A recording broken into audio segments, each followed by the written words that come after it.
ہم کہتے تھے نیو جرسی میں اس نے جائیدادیں خریدی ہیں، نیو یارک میں خریدی ہیں، دبئی میں اس نے جائیدادیں خریدی ہیں اپنی بہن علیمہ خان کے نام پہ۔ جب علیمہ خان کو بلایا سپریم کورٹ میں درخواست دی تو انہوں نے کہا یہ آپ نے جائیدادیں کدھر سے لی ہیں؟ تو آپ کو یاد ہوگا اس نے کہا میں نے تو سلائی مشین سے یہ کمائی کی ہے۔ اندازہ کریں اربوں ہاتھ کی کمائی سلائی مشین سے۔ وہ سلائی مشین اس وقت سارے لوگ مثال بھی دیتے تھے کہ جی میں سلائی مشین چلاتا ہوں۔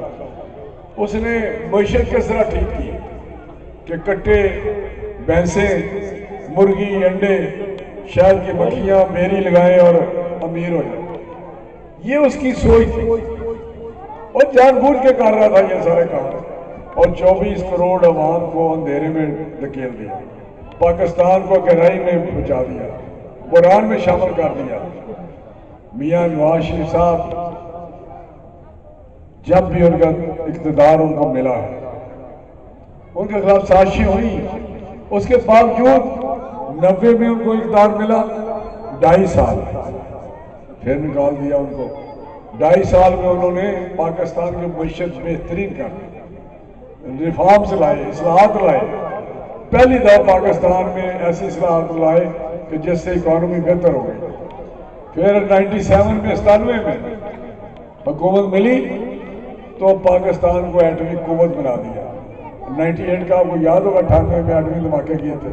ہندوستان کے 5 دھماکوں کے مقابلے میں 6 دھماکے کیے، کیونکہ قومی غیرت کا تقاضا تھا کہ ہم اسے اس کا جواب پتھر سے دیں۔ اس وقت امریکی صدر منتیں کرتا رہا، جو دنیا کا طاقتور ترین ایک شخص ہوتا ہے امریکہ کا صدر، اس نے کہا مت دھماکے کریں، ہم آپ کو 5 ارب ڈالر دے دیں گے۔ لیکن اس وقت میاں صاحب نے کہا یہ ہماری سلامتی کا مسئلہ ہے، پاکستان کی سالمیت کا مسئلہ ہے، ہماری غیرت کا مسئلہ، میں 5 کے مقابلے میں 6 کروں گا اور کر کے دکھا دیا۔ یہ کوئی معمولی باتیں نہیں ہے کسی کے سامنے کھڑے ہو کے یہ کرنا۔ اور پھر جب 2013 کا آیا ہمارا دور، تو اس وقت تو پتہ ہے بجلی 22-20 گھنٹے نہیں تھی، 18 گھنٹے بجلی نہیں آتی تھی، لوڈ شیڈنگ تھی، بجلی ناپید تھی، گیس تھی نہیں۔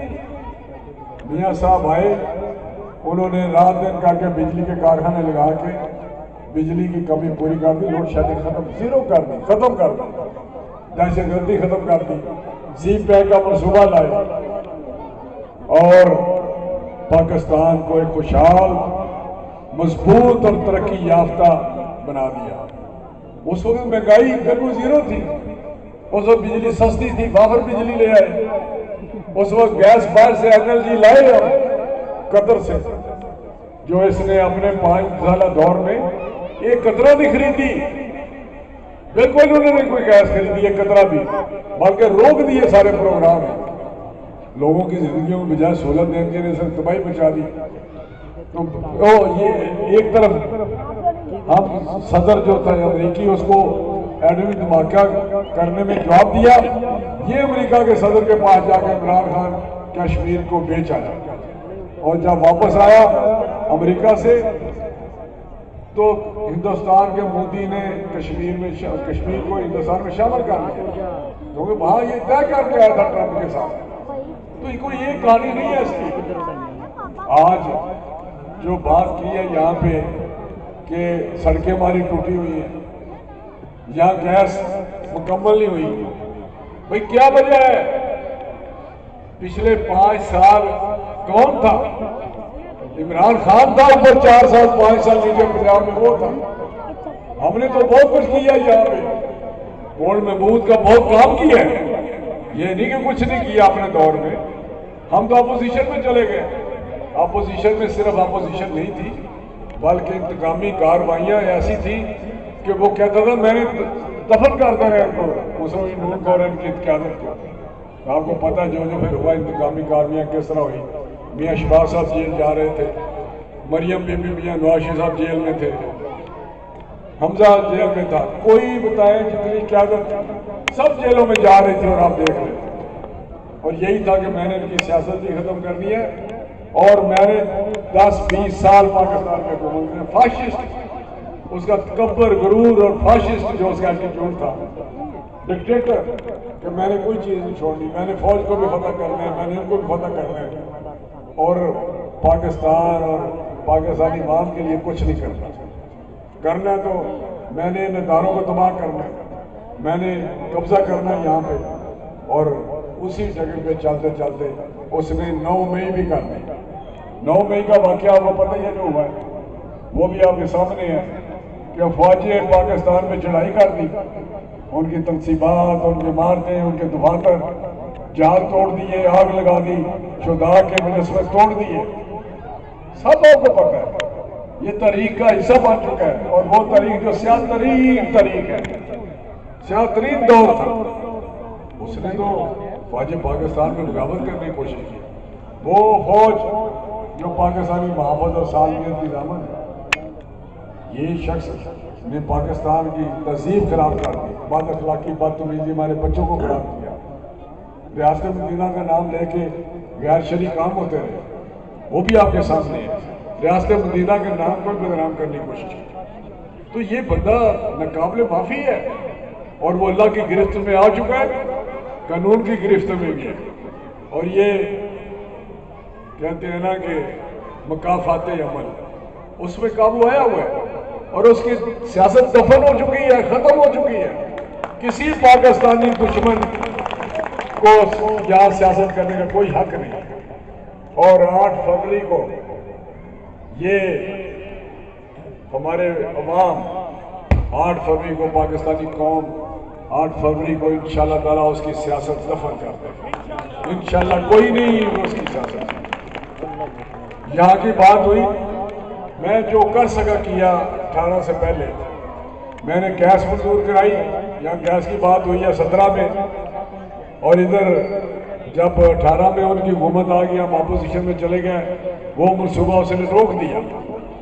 جب بھی میں نے کوشش کی انہوں نے روڑے لٹکائے، پی ٹی آئی والوں نے، لیکن اس نے مکمل 5 سال بین لگایا ہوا تھا گیس پہ. اور انشاءاللہ میں آپ کو یقین دلاتا ہوں، میں کہتا ہوں کہ کام میں نے بے شمار کرائے. پی سی سی ہو، مجھے عابد صاحب بتا رہے ہیں، پی سی سی ہو، ٹرانسفارمر ہو، بجلی کا نظام ہو، یہ سڑکیں ٹوٹی ہیں 5 سال میں. اور انشاءاللہ 8 فروری کے بعد یہ سڑکیں بھی بنیں گی، گیس بھی آئے گی اللہ تعالیٰ کی مدد سے. میں آپ کو یقین دلا رہا ہوں. اور بجلی بھی سستی ہوگی. میاں نواز شریف صاحب ہمارا مشہور پڑے، انہوں نے اپنا اعلان کیا اپنی تقریروں میں کہ انشاءاللہ تعالیٰ میں بجلی کو سستی کروں گا. میں گیس مافر یاد لاؤں گا پھر قطر سے، اور گیس آئے گی. اور یہاں 8 فروری کے بعد انشاءاللہ آپ کے چولہے جلیں گے گیس سے. اللہ تعالیٰ خیر کوٹ کو منہ ڈالو. ان کو تو حق ہی نہیں پہنچتا یہاں آئے. اسے بھی پی ٹی آئی والے کس لیے آتے ہیں؟ انہوں نے کیونکہ گیس روکی، انہوں نے ہمارا نقصان کیا، انہوں نے ہماری سڑک تو مرمت نہیں کرائی، رکاوٹ ڈالی ہے انہوں نے. یہ جانتے ہیں سارے ہمارے ساتھی، رکاوٹ ڈالتے تھے. جب بھی میں شروع کرتا تھا کوشش ادھر سے آ کے پھر رکاوٹ ڈالتے تھے. انہوں نے تو ایسا یہاں کرتب کیا ہے کہ ہمارے علاقے میں بھی تباہی ہوئی اور پاکستان میں بھی تباہی کر دی. تو یہ کام کیے. میں نے 10,000 دفعہ کہا ہے کہ میری سیاست خدمت کی سیاست ہے. آپ مجھے اب 15 سال سے مجھے جانتے ہیں. میں نے اس علاقے کو پرامن اور محفوظ بنانے کی کوشش کی ہے. آپ کے جان و مال کو تحفظ دینے کی کوشش کی ہے. آپ کی جائیدادوں کو بچانے کی کوشش کی ہے. یہاں تو قبضہ مافیا سیاستدان بنے ہوئے ہیں، یہاں تو لٹیرے ہیں.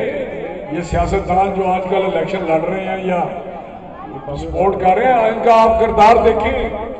آپ کو ان کے کردار کا نہیں پتا کہ یہ کس طرح قبضے کرتے ہیں، کس طرح یہ رشوتیں کھاتے ہیں، کس طرح لوگوں کی جیبیں کاٹتے ہیں، کس طرح جرائم کے سرپرستی کرتے ہیں. یہ علاقہ تو بڑا شریف علاقہ ہے، پرامن علاقہ ہے، امن پسند علاقہ ہے. تو یہاں پہ جو ہوتا رہا ہے، اور میں نے ہمیشہ ان کے سامنے دیوار بنا، اور انشاءاللہ تعالیٰ ان کا وہ ہاتھ جو ظلم کی طرف جائے گا، ناانصافی کی طرف جائے گا، جرائم کی طرف جائے گا، قبضوں کی طرف جائے گا، رشوت خوری کی طرف جائے گا، ان کا ہاتھ روکوں گا میں اللہ تعالیٰ کی مدد سے. ایسے نہیں ہے. اگر میں یہاں ایم این اے نہ ہوتا تو یہاں تو میرا خیال ہے کوئی چیز ہر جگہ پہ قبضے ہو چکے ہوتے, ہر مکان کی رجسٹری ہو چکی ہوتی جعلی, ہر دکان کی رجسٹری ہو چکی ہوتی.